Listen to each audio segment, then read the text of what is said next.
చతుర్థ కోశం విజ్ఞానమయ కోశం. విజ్ఞానమయ కోశం అంటే జ్ఞానం, బుద్ధి, విశ్వాసం, అతీంద్రియ శక్తి ఉన్న అంతర్గత స్థాయి.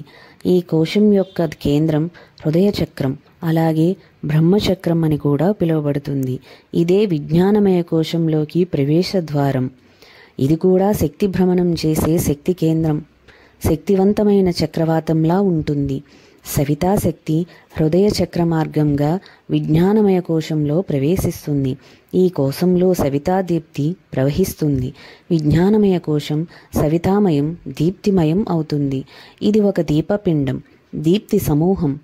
ప్రతి కణంలో దీప్తి, ప్రతి నరనరాల్లో దీప్తి, ప్రతి రోమంలో దీప్తి.